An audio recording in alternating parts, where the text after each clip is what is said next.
Welcome sa Dries TV. Kung interesado ka sa ganitong news, huwag kalimutang isubscribe ang ating YouTube channel. Maraming salamat! Welcome back again sa ating YouTube channel mga kakimpaw, and sa update natin ito, ang pag-uusapan natin ay tungkol sa mga importanteng kaganapan kina Kim and syempre kay Paolo Avellino. Pero bago po ang lahat, maraming salamat sa inyong patuloy na pag-support at pagsubaybay sa mga daily update natin. Kaya naman bilang pasasalamat, narito po ang ilang napili kong komento patungkol ito sa naging previous update. Unang komento mula po ito kay Ginang Annalyn Hiccup. Sabi niya, "Good evening, Ders. Ang hilig maniwala ng mga seniors sa peking vlogger. Maraming lalabas talaga ngayon na paninira sa kanila. Promote sila ngayon. Kung sa sausaw pa tayo, hay nako, be patient mga senior at hindi naman yan lagi-lagi na nakadikit si Pao kay Kim kasi nga may work si Paulo, si Kim naman busy sa trabaho. Malay nyo pagdating ng gabi, doon sila magkasama. At yung kumakalat na picture na kayakap ni Kim, naku girl, lalo Kim Pao forever." So maraming salamat sa komento, Ginang Annalyn Hiccup. Yes, tama po kayo dyan. Marami pong nagkalat ngayon ng mga peking vlogger, kaya piliin nyo po yung inyong paniniwalaan talaga. Kung saan po kayo komportableng nakikinig at naniniwala, di doon kayo mga kakimpaw. 'Di ba? Basta totoo lang yung mga sinasabi. Pero kung hindi kayo komportable at parang basher na ni Kim and Paolo Avellino yung vlogger na yun, huwag nyo na pong balikan mga kakimpaw. Ganun lang po yan. Kasi alam nyo, kung patuloy nyong tatangkilikin yung mga ganong vlogger na, alam nyo yan, binabati ko si Kim, si Paolo, patuloy lang kayong mas-stress mga kakimpaw. Kaya payo ko sa inyo, wag na kayo doon sa mga nakaka-stress na vloggers. Ganun lang yon. Kasi kayo mga seniors, bawal na po kayong ma-stress. Palagi nyo yung iisipin, palagi nyo yung tatandaan, mga kakimpaw, na ingatan nyo po yung mga kalusugan ninyo. Okay? Yun yung number one na kailangan ninyong gawin kasi hindi na po tayo bumabata. 'Di ba? Nagkakaedad tayo taon-taon, nadadagdagan po yung edad natin, kaya mas piliin natin maging masaya at maging komportable kasama yung mga vloggers na pinaniniwalaan at komportable tayo. Pero kung hindi kayo komportable sa vlogger na yun, huwag nyo na pong pakinggan. Okay? Kung hindi kayo komportable sa akin, pwedeng hindi nyo rin ako pakinggan. Ganun lang yun mga kakimpaw. Basta ako totoo yung pagsuporta ko kay Kim and kay Paolo Avellino.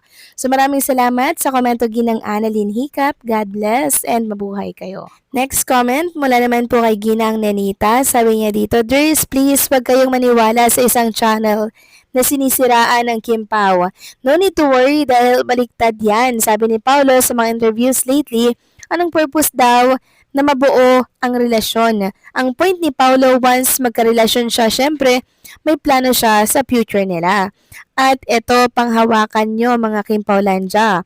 Hindi mangyayari nakakapalan ang mukha ni Paolo sa family ni Kim kung wala siyang balak. Maraming picture si Paolo, nakasama niya ang family ni Kim sa house nila ni Kim dito sa Cebu City. May picture pa si Paolo na sila lang dalawa sa father ni Kim. Meaning, tanggap na siya sa whole family ni Kim Chu. At syempre, ang Kim Pao civilly married na yan. Wait tayo sa year, sa church wedding nila. Malaki ang respeto ni Paolo sa family ni Kim. Ayon kay Paolo sa interview niya, kung magmamahal na siya, handa daw siyang mag-respect sa magulang ng mahal niya at mahalin niya ang babae fully.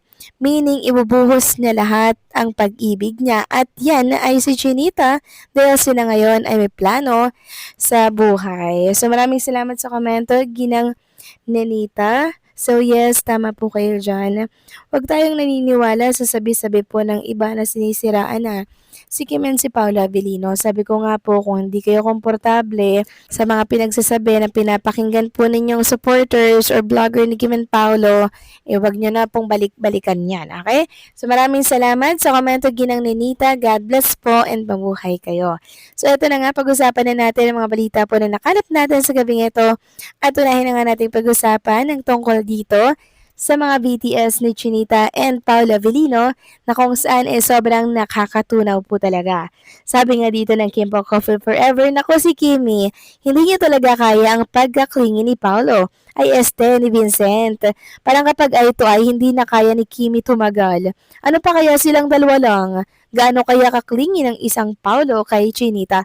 I'm sure si Paolo mas malambing, mas clingy kay Chinita Princess. Pero pag merong nakaharap na camera, limitado mga kakimpaw yung kilos ni Paolo kasi gusto niya sila lang dalawa ni Chinita Princess. At eto pa mga kakimpaw, may papakita ko sa inyong picture ni Kim and Paula Avellino na naglalambingan na sila dito. So tingnan nyo naman po yung kuha nila dito. Si Chinita Princess parang may inaano kay Paula Avellino, nakahawak siya sa shoulder ni Paulo. Tapos parang, ewan ko ba kung ano ginagawa ni Kim Chu, kung ikikiss niya ba si Paulo o meron bang isusubo dito kay Paula Avellino. So, grabe silang maglambingan, no, mga kakimpaw, no? And I'm sure maging kayo kinilig din po sa mga BTS na inilalabas po ng management ni Kim and syempre ni Paula Avellino. At eto pa mga kakimpaw, meron po mga nagre-request na sana daw mag-long ride si Kim and Paula Avellino somewhere in Baguio or kahit saan daw gustuhin ni Paula Avellino na dalhin si Chinita Princess like Sue Ramirez and Dominic Roque. Sabi nga po ni Ira, inggit na inggit talaga ako sa long ride ni Swat Dom. Pangarap ko sa Kim Pao yan Please lang Pao.